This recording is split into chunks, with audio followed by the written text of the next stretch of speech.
pensiez connaître le développement digital? Détrompez-vous. Avec Xano, le no-code débarque pour tous. Des projets lancés en quelques jours, sans quasiment écrire une seule ligne de code. Agilité, créativité, rapidité. Le no-code est LE game changer que vous attendiez. Couplé à l'IA, sa puissance est décuplée. Impact Business, une émission préparée et animée par Fabienne Lissac. Bonjour à tous et bienvenue dans l'émission Impact Business. De plus en plus d'entrepreneurs souhaitent passer à l'action pour laisser une empreinte positive sur la société et l'environnement. Ce nouveau modèle d'entreprise à impact se fonde sur une transformation du modèle économique pour contribuer à l'intérêt général. Alors comment devenir entreprise à impact? Comment faire progresser les pratiques durables et responsables? Comment avoir de l'impact alors qu'il y a tant de choses à changer sur Terre? Eh bien, cette émission vous fournit des idées pour aller vers des solutions qui rendent la planète, le business plus durable, plus profitable et votre quotidien plus responsable.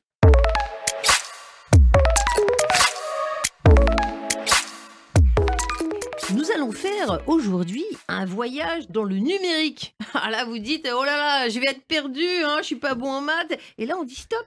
Bah oui, parce qu'il n'y a plus besoin de coder, il n'y a plus besoin d'être un expert en informatique. Il est possible de construire un produit de A à Z sans avoir recours à un développeur. Ça, c'est les miracles du no-code. On en parle avec de grands spécialistes. Frédéric Dashman, bonjour. Bonjour Fabienne. Vous êtes évangéliste du no-code, du low-code et de l'IA en France. Et puis, il faut le savoir, vous avez aidé des dizaines de startups dans la high-tech. Par exemple, Drelight, c'est une startup qui révolutionne l'entraînement sportif grâce à un icône innovant basé sur l'intelligence artificielle.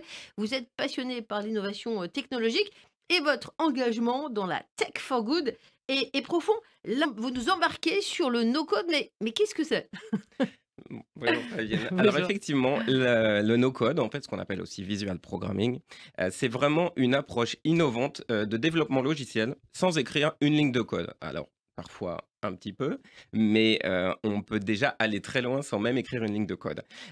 Imaginez une plateforme intuitive où simplement avec des drag and drop, des glisser-déposer et des formulaires, vous arrivez à construire des applications mobiles, des applications web, mais également des applications métiers pour des grandes entreprises. C'est vrai que jusqu'à maintenant, on pensait qu'il fallait faire une formation d'ingénieur du numérique. Là, il y a un monde qui s'ouvre. Et c'est en ce sens que vous avez toute votre place dans l'émission Impact. Vous rendez ces fonctionnalités accessibles au plus grand nombre, quoi. Exactement. Alors aujourd'hui, il existe une galaxie d'outils no-code. Moi, personnellement, un de mes favoris, c'est Xano, pour qui je travaille, qui est vraiment le leader aujourd'hui des solutions no-code. Les grandes entreprises l'ont adopté. C'est un mouvement qui a démarré il y a à peu près une dizaine d'années. Xano a été créé d'ailleurs il y a une dizaine d'années, mais ça fait que depuis 2-3 ans finalement que ça a commencé à vraiment s'imposer. Aujourd'hui, on voit des très grandes entreprises comme la BNP, à travers Bivouac, son studio d'open innovation, Europe Assistance, Système U, des grandes entreprises françaises qui sont passées au no-code. Évidemment, ça apporte énormément parce que ça donne finalement le pouvoir au métier, à des personnes qui ne sont pas techniques, comme vous disiez, Fabienne, de pouvoir créer leurs propres applications. Un petit exemple peut-être de fonctionnalité, d'application. Ça peut être un commerçant, il passait quoi? Il passait 3 heures à faire ses factures et là, il appuie sur un bouton. Oui, tu c'est vois? ça. C'est surtout que dans les entreprises, vous avez énormément de métiers. Vous avez les RH, vous avez la comptabilité, vous avez la logistique, qui ont des besoins aujourd'hui en numérique et en digital, qui sont jusqu'à présent très dépendants des services IT, des services techniques internes aux entreprises, qui est souvent un goulot d'étranglement. Aujourd'hui, les services IT sont très sollicités parce que tout est passé au digital. Et il y a des problématiques de cybersécurité qui prennent énormément de place dans les services IT aujourd'hui. Ils sont débordés, ils sont en sous-effectifs. Mais surtout, les process de création d'applications métiers dans ces entreprises-là prennent énormément de temps.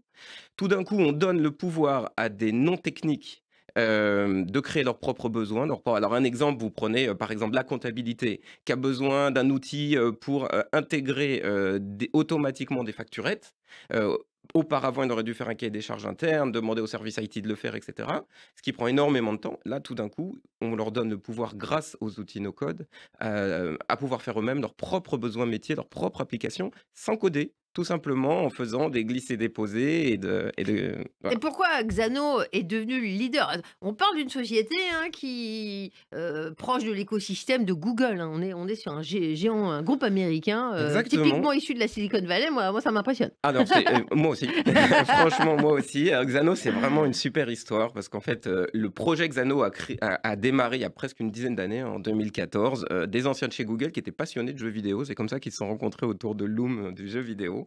Vraiment, 3 mecs extraordinaires qui se sont dit, il faut qu'on change ça. Il y a besoin de continuer à faire du développement, mais le codage est un goulot d'étranglement, est une barrière à l'entrée.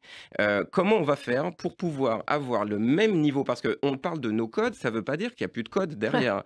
Mais le code est généré grâce à un couple entre l'IA et ces outils no-code, qu'on appelle aussi low-code, visual programming. Bon, il y a différentes terminologies, mais qui disent la même chose. Il n'y a plus besoin de le faire, en tout cas, c'est ça. Voilà, il n'y a plus besoin de coder. On reste des développeurs puisqu'on développe des solutions, mais on n'a plus besoin de coder. Du coup, ça donne accès à tout le monde. Et donc, pour finir, Xano a été créé effectivement il y a à peu près une dizaine d'années. Ça s'est accéléré en 2020. Aujourd'hui, c'est devenu le leader incontesté de ce qu'on appelle plutôt le back-end, c'est-à-dire tout ce qui va gérer les données, les tâches, la logique métier, etc. Et qui est présent dans la plupart des grands projets no-code aujourd'hui sur le marché. Et il y a quelques semaines, s'est tenu le No-Code Summit. C'était à Paris, à Station F. Et voilà, tout le monde rassemblé autour du leader Xano. Ce qui est dingue, c'est que, voilà, c'est pas la première édition, mais ça monte en puissance. Il y avait une vraie effervescence. Là. Oui, là, il n'y a aucun doute, ce No-Code Summit. Alors, on a la chance. La France, c'est le 3e marché du no-code au monde. Après le Brésil, par grande surprise, et les États-Unis, bien sûr. Le No-Code Summit est le plus grand salon au monde, aujourd'hui, sur le no-code. Donc, on peut dire cocorico, un peu, quand même, quand on peut. Et il faut voir aussi que la France est précurseur, puisqu'elle a lancé à travers l'AFNOR une norme qui se voudrait ISO autour du no-code. Donc, très, très moteur en France et très énergique autour des communautés no-codeurs et du sujet. Effectivement, ce No-Code Summit était juste incroyable. Et on a vu qu'on a commencé vraiment à passer dans une nouvelle ère d'adoption des solutions no-code au sein des grands groupes. Puisqu'on en parle, on va l'écouter. Le CEO de Xano, il s'appelle Prakash Chandran. Il est clair, il est beau. On l'écoute. Je suis très content. Je veux dire que les choses se passent vraiment bien jusqu'à présent. C'est formidable de rencontrer toute la communauté du no-code et de rencontrer nos partenaires et aussi des utilisateurs qui aiment bien nos outils que nous créons. Pour une raison que je ne peux pas vraiment expliquer, il y a beaucoup d'énergie et d'effervescence autour de la France où l'adoption des outils de développement visuel low-code ou no-code est en marche. Je pense que cela a à voir avec le fait que, traditionnellement, la France suit les autres. Mais je pense que dans ce cas, compte tenu des contraintes liées aux ressources d'ingénierie et à la nécessité d'avancer rapidement, ils veulent être les leaders. Donc c'est agréable de les voir adopter ces outils pour avancer plus vite. Je pense qu'au cours des 12 derniers mois, nous nous sommes beaucoup concentrés sur la préparation de l'entreprise pour être prêt à répondre aux exigences des grands comptes concernant le déploiement de la sécurité, de la conformité. Je pense que le prochain défi pour nous, c'est de rendre nos outils plus accessibles à tous les utilisateurs, à ceux qui découvrent nos produits et veulent créer des applications évolutives et sécurisées. Donc il faut se concentrer maintenant sur leur premier test, pas seulement pour les grandes organisations, mais vraiment montrer à tous que l'on est une plateforme avec un spectre complet. Tout le monde a été très positif, on a été très bien accueillis et c'est génial parce qu'il y a 3 ans, personne ne savait vraiment qui on était vraiment un simple sponsor. Aujourd'hui, on est sponsor platine, donc c'est génial. Le carnet de commandes n'a fait que croître, il n'y a tout simplement pas assez d'ingénieurs pour répondre à la demande. Et puis les parties prenantes subissent la pression de la hiérarchie pour faire plus avec moins. Donc dans ces conditions, en fait, les 2 seules réponses, c'est l'IA et le no-code. Et il faut dire qu'elles ne s'excluent pas mutuellement. Nous croyons donc fermement qu'une plateforme de développement visuel comme Xano, c'est le bon outil pour prendre le relais là où l'IA s'arrête. Je pense donc que l'adoption rapide du no-code est due au besoin de se développer toujours plus rapidement. Toutes les entreprises sont compatibles avec le no-code. C'est ouvert à tout le monde, c'est vrai. Et donc, nous facilitons vraiment la mise en route pour que tout le monde puisse aller sur xano.com et s'inscrire. Cependant, on fournit également une assistance européenne pour de très grandes organisations avec des exigences de sécurité très strictes car elles traitent des données très sensibles. Donc, nous sommes organisés de manière à pouvoir être déployés sur n'importe quelle plateforme. Nous avons beaucoup investi pour pouvoir être capable de le faire et pour pouvoir ainsi servir l'ensemble du spectre de développement et des cas d'usage. On va poursuivre notre investigation de cet univers en pleine expansion, le no-code, et on donne la parole à des sociétés qui s'en emparent d'ores et déjà. Nicolas Fabre, bonjour. Bonjour, Merci d'être notre invité. Vous êtes directeur du Digital Factory à la Poste, qui effectivement n'est pas la dernière à capter les dernières tendances du numérique. Et vous, vous en êtes déjà à l'implémentation. Vous pouvez nous parler de ce low-code, no-code. Pourquoi vous y êtes intéressé? Qu'est-ce que ça vous apporte? Exactement, merci beaucoup Fabienne. Alors ce qu'il faut voir, c'est que la Poste, en petite PME française que tout le monde connaît, existe depuis 1477. Donc depuis 550 ans, on est là au service des Français et de la France.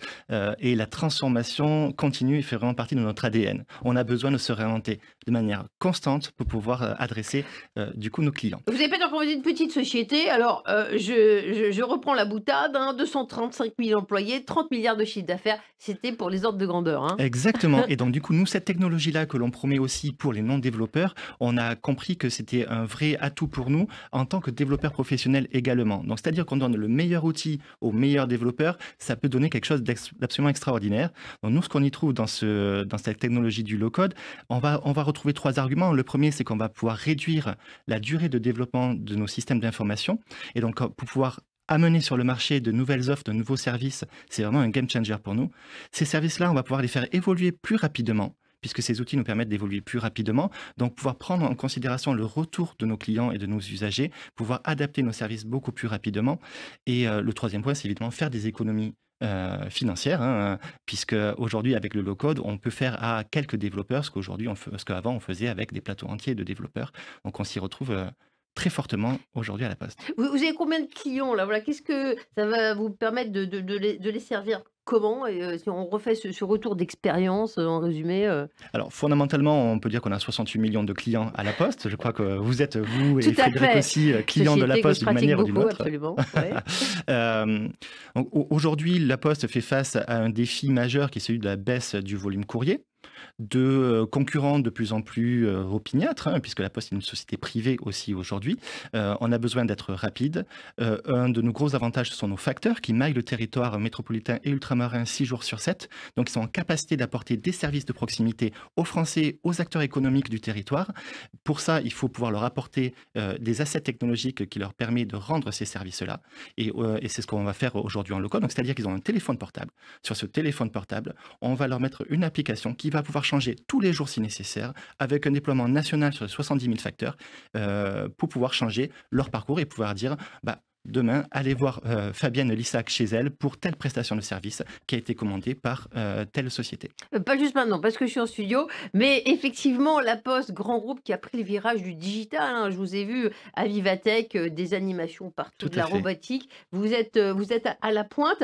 Et c'est amusant parce que ça a l'air tellement simple, le no-code, quand vous le racontez. Tiens, il n'y a pas besoin de faire une école d'ingénieur, même si on en a des très bonnes en France. Tiens, il n'y a pas besoin de s'y connaître dans le langage C ou Java. Et donc, ça paraît tellement simple. On se dit, mais c'est pas possible, c'est gadget, ce truc. Est-ce que je peux y croire? Vous pouvez rebondir là-dessus. Il y a cette critique un petit peu. Qu'est-ce que vous répondez à ça? Alors, c'est vrai, il y a eu un démarrage déjà peut-être par la terminologie no-code. C'est pour ça qu'aujourd'hui, il y a un mouvement pour changer ça en visual programming. On aurait pu croire que c'était un peu gadget. C'est vrai qu'au début, on utilisait le no-code. Mais très vite, ça s'est professionnalisé.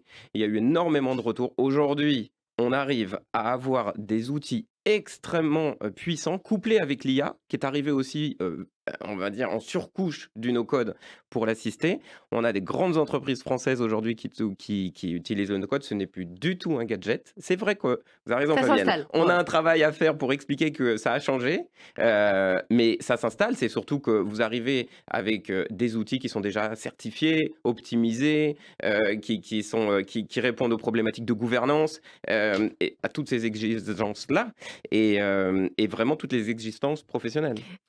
Si je peux rajouter, aujourd'hui, on est effectivement de nombreuses entreprises en France et à travers le monde à utiliser le low-code. Aujourd'hui, la majorité des banques en France utilisent le low-code. On parlera de BNP Paribas, du Crédit Agricole. Société Générale, aujourd'hui, utilise le low-code pour ses opérations de finance de marché. Et ils ont estimé la rentabilité à 15 millions d'euros par an économisés grâce à cette technologie-là. On peut parler de l'Agence spatiale européenne aussi, qui prépare les technologies de la future station spatiale internationale en low-code. On peut parler du ministère des Armées qui a investi aussi massivement dans cette technologie-là. Donc vraiment tous les acteurs qui ont besoin d'aller vite, qui ont besoin d'être dans un budget contraint et de souveraineté aussi de la donnée, investissent massivement le low-code, et ceux qui ne l'ont pas fait gagneraient à le faire très rapidement. C'est vrai que même les administrations françaises, d'ailleurs, elles se modernisent de plus en plus, s'emparent du sujet. J'ai rencontré la directrice des systèmes d'information de l'innovation digitale, Sandra Jen Lara Golio. Et alors, quels sont les ministères qui commencent à s'intéresser, à intégrer le low-code? Eh bien, à son sens, même les administrations devraient s'y intéresser. Je vous propose de l'écouter. Au sens où, aujourd'hui, c'est une technologie qui n'est pas encore complètement investie par le secteur public, qui commence à l'être, parce qu'effectivement ça a quelques atouts sympathiques. Déjà pouvoir effectivement développer plus rapidement une solution, parce que le temps du politique est un temps qui est relativement court, et donc le no-code pourrait permettre effectivement de pouvoir sortir soit une application, soit un dispositif beaucoup plus rapidement, tout en gardant évidemment des critères de sécurité, puisque c'est aussi un critère très important pour nous de pouvoir conserver en fait des données en toute sécurité. Je pense encore une fois qu'il faut vraiment choisir le bon cas, le bon use case, le bon cas d'utilisation, qu'on puisse montrer qu'effectivement sur certaines typologies de projets, cette technologie est tout à fait intéressante et pourra être implémentée et pourra être développée avec pertinence. Et puis laisser aussi le temps. On voit bien il y a beaucoup de retours d'expérience apportés en fait dans le cadre de ce sommet, et ça sera inspirant, et ça pourra justement conduire et guider un petit peu les choix qui pourront être faits. Alors le ministère des Armées commence à s'y intéresser, parce que le ministère des Armées traditionnellement est souvent un petit peu en pointe.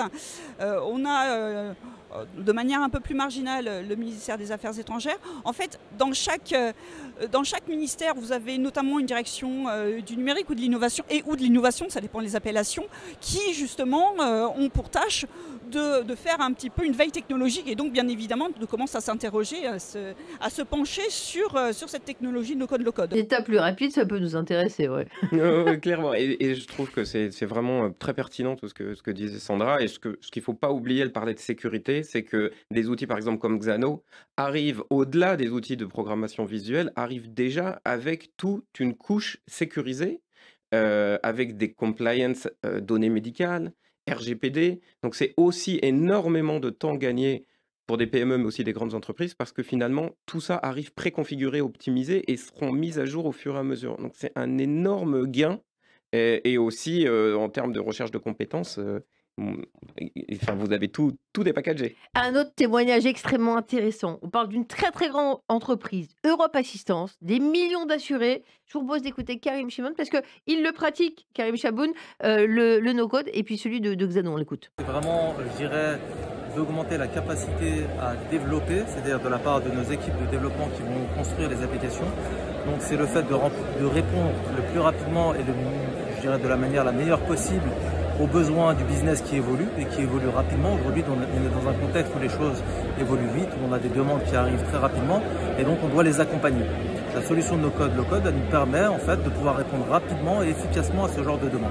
Les données médicales ont besoin d'être protégées. Ça demande beaucoup de certifications. Hein. Vous avez au moins 300 000 utilisateurs chez Europe Assistance. No-code et en particulier Xano répond à cette problématique? Oui, alors notamment ils ont été capables de nous fournir toutes les certifications qu'ils ont de leur côté, notamment ce qu'on appelle des certifications comme c'est ce qu'on appelle des compliance IPA HDS, c'est-à-dire qu'ils sont capables de gérer et de suivre des documents médicaux. Bien sûr, ils n'ont jamais accès aux données privées, aux données personnelles des clients. Nous, ce qu'on a fait, c'est qu'on les utilise vraiment dans notre propre infrastructure, c'est-à-dire que les données restent chez nous et uniquement chez nous. Nous sommes les owners, nous sommes les responsables et ceux qui détiennent la donnée à 100%. Donc il n'y a pas d'accès auprès de ces documents, je dirais, ou à toute data qui serait importante. Mais d'un autre côté, on peut aussi s'appuyer sur la connaissance, sur l'expertise de ces compagnies qui ont également d'autres certifications dans le domaine de la sécurité, qui ne sont pas directement en rapport avec la sécurité médicale, mais plutôt la sécurité de sens large, notamment SOC 2, SOC 3, les normes telles que ISO 26001. Voilà, c'est des choses qu'ils nous ont proposées, qu'ils nous ont montrées. Et on a également effectué des assessments avec eux, donc des sortes d'études auprès d'eux pour voir un peu comment, à quel point ils nous garantissent une solidité au niveau de la sécurité des données qui est le plus important chez nous. Le process d'adoption est en cours, ça passe par des pentests, vous en êtes où? Alors aujourd'hui, le projet est en cours de développement, il est en cours de réalisation. On a réalisé des POC, des démos en interne, donc c'est en cours. Voilà, on espère aller rapidement vers la réalisation de cette application et de proposer une application qui répondra à tous les besoins. En termes de pentest, ils arriveront dans le fil de l'eau, c'est-à-dire qu'à la première mise en place, je dirais dans un environnement de testing avec les différentes contreparties, on mettra en place des pentests pour garantir que, bien sûr, on respecte tous les gages de sécurité. Parfois, le développement, aussi bon soit-il le développeur, il y avait des erreurs de développement. Le no-code permet d'éviter cet écueil. Oui, en fait, c'est l'un des avantages du no-code. C'est-à-dire qu'à un moment, le développeur, je dirais, en mode no-code, même si aujourd'hui on dit qu'une personne qui n'est même pas développeur, un product owner qui a des compétences, pourrait utiliser une solution no-code pour réaliser une application. Aujourd'hui, on est limité par l'application, mais alors d'un côté, ça peut être considéré comme une contrainte pour un développeur pur qui avait l'habitude de tout faire, mais on va dire que d'un autre côté, c'est aussi un avantage puisque cela nous permet d'avoir des solutions qui sont cadrées, c'est-à-dire qu'on ne peut pas tout faire avec, et notamment si on veut ajouter une fonctionnalité, on est sûr que par définition, elle est bloquée, elle ne nous permet pas de tout faire, et donc on a cette sécurité inhérente. Aujourd'hui, Xano, c'est le leader. C'est pour ça que vous l'avez choisi, c'est le meilleur? Alors, on a effectué, je dirais, une analyse auprès des différents,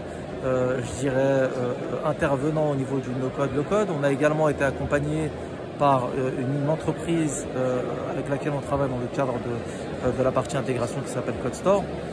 Et en étudiant, effectivement, on a trouvé que sur la partie back-end, Xano était la meilleure solution d'après nous, qui correspondent le plus à notre besoin. Vous le voyez, c'est une nouvelle révolution dans l'informatique qui va entraîner des changements profonds dans la manière de concevoir, de créer les applications de demain. Ouais, c'est ce qu'on appelle le mouvement no-code. Merci messieurs Frédéric Nachman, Nicolas Fabre d'avoir participé à Impact Business. On va parler d'un secteur qui lui aussi fait un bond technologique, l'automobile. RCJ a couvert le salon de l'automobile. C'est tout de suite.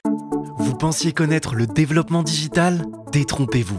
Avec Xano, le no-code débarque pour tous.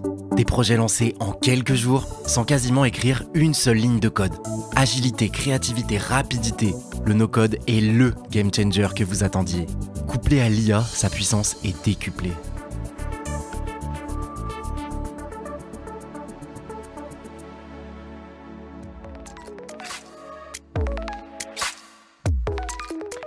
L'édition 2024 du Salon de l'Auto à Paris a été un grand succès. Il y a eu la présentation notamment de la Renault 4 e-tech modèle Néo rétro électrique, mais vraiment les grandes tendances de cette voiture toujours plus connectée, toujours plus autonome sur tous les continents.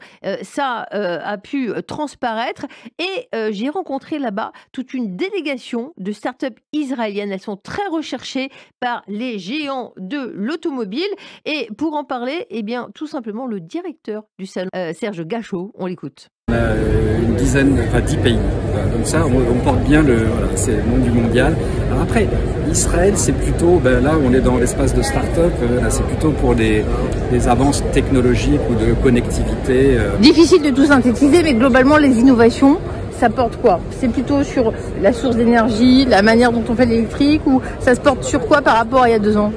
Oh, je dirais, c'est tout ce qui concourt à arriver au produit final, à l'offre en fait. Il n'y avait pas beaucoup d'offres quand même il y a 2 ans. Là, ça foisonne de tous les côtés. Qu'est-ce que vous voulez dire, produit final, ouais? Non, mais voitures, je veux dire, c'est tout ce qui concourt à amener des voitures sur le marché dans tous les segments avec des prix qui baissent, des autonomies qui augmentent, des temps de charge qui baissent aussi. C'est ça qui est très important. Et je pense que l'arrivée des nouveaux acteurs a bien boosté les constructeurs européens traditionnels. Merci beaucoup. Et la délégation des startups israéliennes était menée notamment par Anne Baer, présidente de IKEA Innovation et présidente du comité Israël des conseillers du commerce extérieur de la France en Israël. Et ce petit miracle qui s'est passé au salon de l'auto, eh bien 50% des lauréats du prix Challenge, des startups les plus innovantes dans l'automobile, ce sont des sociétés israéliennes. On écoute Anne Baer. Oui, depuis qu'on parle de connectivité dans la voiture, de voiture connectée, certains parlaient d'ordinateur sur roue. Tout à l'heure, j'entendais la CEO d'Orange dire le téléphone portable sur roue. Et je me suis dit que chacun regardait ça par sa lorgnette. Donc effectivement, il y a énormément d'électronique, mais aussi énormément de traitement de la donnée, d'acquisition des données, de connectivité, de cybersécurité aussi à développer autour de cette connectivité, parce que si vous êtes connecté, vous pouvez être hacké. Donc toutes les sociétés de cyber-automotive sont basées en Israël. Donc à un moment donné, non seulement pour Valeo, pour d'autres, tout le monde venait en Israël chercher la sécurisation de la connectivité dans la voiture. Mais sur d'autres domaines, par exemple les systèmes de vision, quand vous parlez d'une voiture autonome, il faut bien que quelqu'un remplace nos yeux de conducteurs. Donc pour remplacer nos yeux, il faut des caméras, il faut des lidars. Et en fait, il faut fusionner tous ces systèmes de vision pour être sûr à 100% de couvrir tout ce qui se passe autour, tout ce qui se passe devant vous. Par exemple, une des startups qui vient aujourd'hui avec nous dans la délégation, à part les 2 que j'ai mentionnés, s'appelle Imagerie et elle est sur ce thématique de la voiture autonome. Elle est sur les radars, elle est sur toute la navigation de la voiture autonome. Et non seulement elle, mais Autopia aussi, que vous avez pu rencontrer sur la téléopération. Donc ça en fait 2 qui sont sur la voiture autonome. Il reste Irundo qui est sur, on connaît le machine learning et l'intelligence artificielle. Alors eux, ils sont sur le machine unlearning. Je ne vais pas rentrer dans les détails, mais en fait, ils sont dans l'AI, avec des applications sur l'automotive.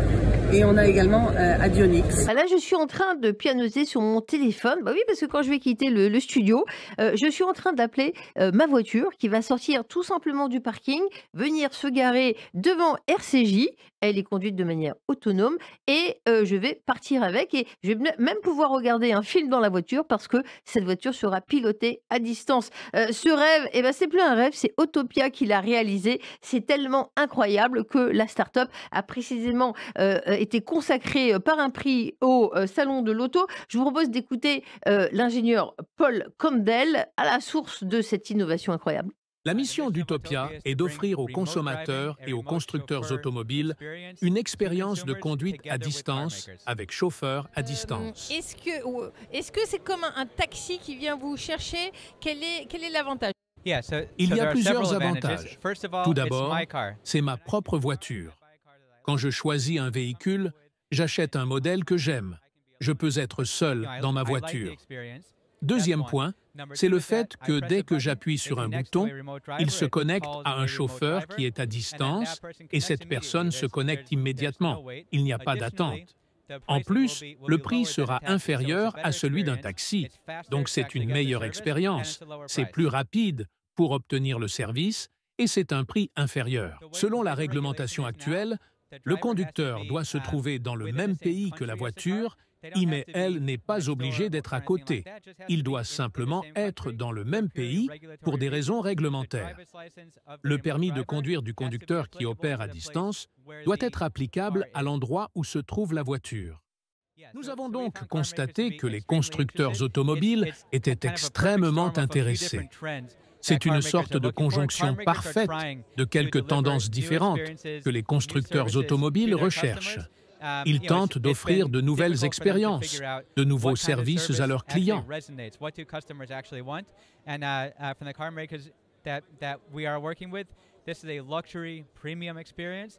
Par exemple, aux États-Unis, les gens utilisent les voituriers pour le stationnement. Les gens adoptent la technologie rapidement. Nous constatons un grand intérêt pour notre technologie. Vous avez également en Amérique un environnement réglementaire favorable à la conduite à distance. Plusieurs États l'autorisent déjà. Par exemple, aux États-Unis, les gens utilisent les voituriers pour le stationnement. Les gens adoptent la technologie rapidement. Nous constatons un grand intérêt pour notre technologie. Vous avez également en Amérique un environnement réglementaire favorable à la conduite à distance. Plusieurs États l'autorisent déjà.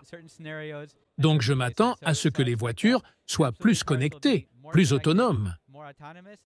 Voilà, des innovations, il y en a dans tous les secteurs, sur tous les blocs, sur tous les continents, et on en parle dans cette émission Impact Business, puisque c'est l'émission des Game Changers. Merci à vous de nous avoir suivis. Un grand merci à Daniel qui pilote la régie avec tout son esprit d'innovation. Merci, à bientôt pour une prochaine émission. Vous pensiez connaître le développement digital? Détrompez-vous. Avec Xano, le no-code débarque pour tous. Des projets lancés en quelques jours, sans quasiment écrire une seule ligne de code. Agilité, créativité, rapidité. Le no-code est LE game changer que vous attendiez. Couplé à l'IA, sa puissance est décuplée.